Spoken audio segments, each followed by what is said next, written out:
Well, thank you folks for joining us for this edition of Connection Point. And we are really excited to have Amanda Turner, our Flame for Learning 2020 Teacher of the Year, with us. So Amanda, thank you for taking time to be with us today.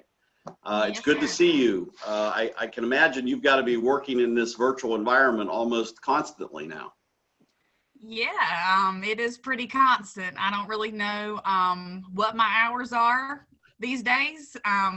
It just kind of is what it is. When the kids email and ask questions, you respond. Yeah, very good. Well, and I know you guys are working a lot of, I don't want to call it overtime, it's just kind of all the time. And we appreciate the efforts in taking care of our kids. It's just super important during these times. So first of all, Amanda, tell us a little bit about yourself. Well, I'm born and raised in Johnston County, specifically Clayton. That is where I grew up.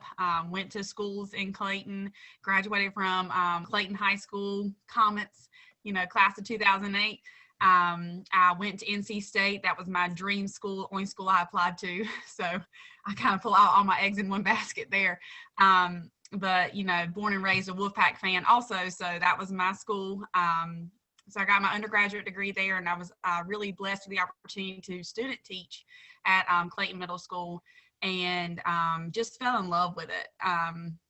Loved the school, and, that is where I started my career and still there. I'm married. I've been married for going on 9 years, and we have 2 children, Seth and Abigail. Seth just started kindergarten this year, so I am navigating the virtual world as a teacher and parent.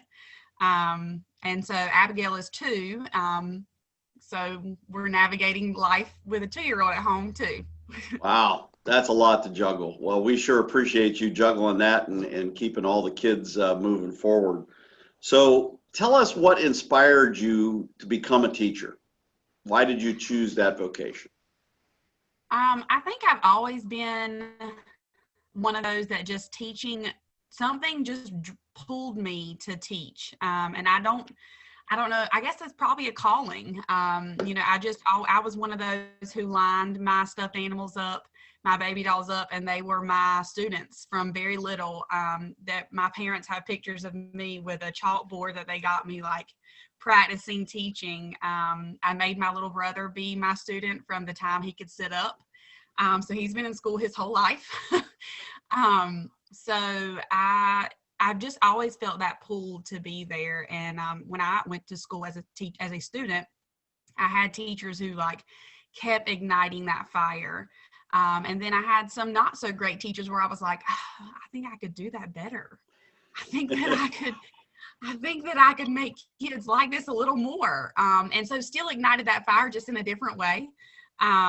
So, then I got the opportunity to teach at daycare during the summers while I was in college, and just watching those light bulb moments of those pre-K kids, remembering letters and sounds, just continually confirmed I was on the right path. Also confirmed that elementary was not for me. So middle grades was definitely a good choice. But teaching has just always been something that has been in me to do. Wonderful, wonderful. So next question we've got for you is, when you're not in the classroom, what do you like to do? I am definitely a beach girl. The beach is my sanctuary. It is where I go to breathe and relax. And I love to go with my family. My parents and my in-laws both have places at the beach, so we spend most weekends there. My husband is an avid fisherman, and I am just happy with my feet being in the sand. So I love going to the beach with my family.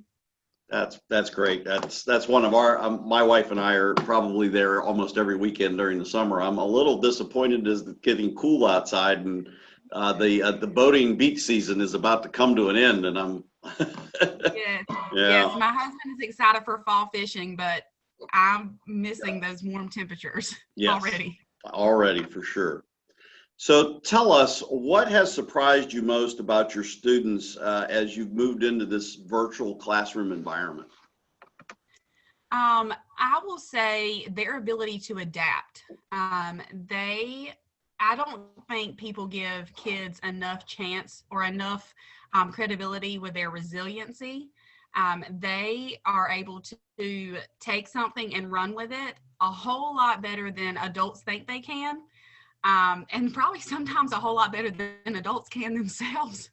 So my 12 and 13-year-olds really have taken this new year and done what we've asked for the most part. I mean, we're all kind of learning to navigate it together. And so the other day when my breakout rooms, the links did not work like they were supposed to, they were like, "Miss Turner, it's not working." I was like, "No problem, come back." You know, we regrouped and they were all with me. And they're just super resilient and they don't quit.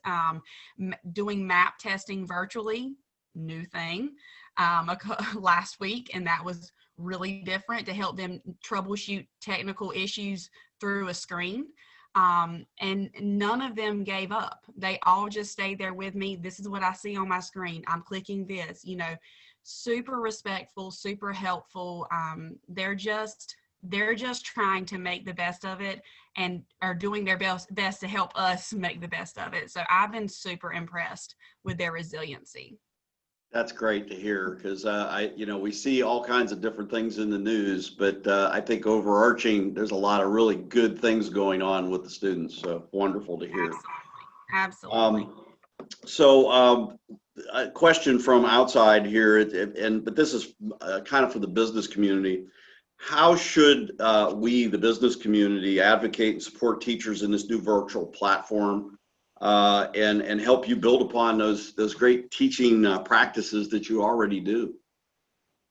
I think it's more difficult with the virtual platform for you guys to help us. Normally I would say like come into the school, be a part, mentor, things like that, show us what the options are for kids when they graduate, things like that, getting them interested in careers that are available for them, especially in Johnston County. But with the virtual platform, things are a little different. So I'd say just being available if we can offer, guest speakers.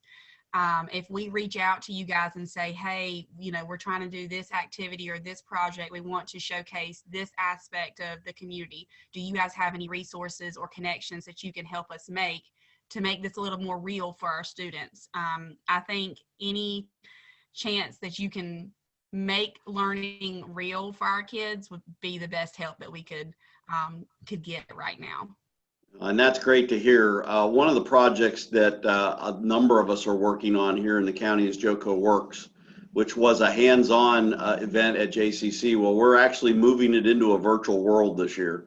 So it's going to be a little delayed and it'll be available to the students in January, February, and March. But we've just contracted, I just had the meeting today to contract with the production company that's going to help put this together. And I think the kids are going to be excited it's a fully animated virtual environment for them to explore all of the worlds of work here in Johnston County. So hopefully that will fit part of that bill going forward too. Yeah, I think that sounds awesome. Yeah, honestly, we had the world leaders on the other day and they got to see the environment, and I think most of them were blown away by how much it could do and how much you can do in a computer screen. So That's right. Yeah, we're all learning that it seems to be endless what you can do with a computer screen. For sure. Let's see. What advice would you give new teachers that are aspiring and are coming into the profession, especially in these difficult times? Don't get discouraged. A lot of times, and I still get it now. What do you do for a living? You tell somebody I'm a teacher. Why would you do that? So don't let the negativity that you see around you discourage you. If you have a passion for the next generation of our, city, our county, our state, stay with that passion. Because I think that what teachers do in the classroom is magic and it is so necessary. So just hold on to that passion that you have and don't let the negativity turn you away from it. Wonderful advice. Wonderful advice. And it sounds like you've kind of nailed this thing. For one, you have to have a passion for what you're doing, and then you've got to have that heart and drive to continue to do it no matter what. And we appreciate that. And that is why I believe you are our Teacher of the Year. So thank you so much for all you do, and we want to wish you the best of luck as you move on to the regional competition. And I know you will do well by yourself and for us here in Johnston County. Thank you, thank you. I'm looking forward to it. That's all I want to do is make Johnston County proud. It's my home. Well, you have made us very proud. Thank you, Amanda, for taking time with us today. I surely appreciate it. Thank you for having me. I appreciate it.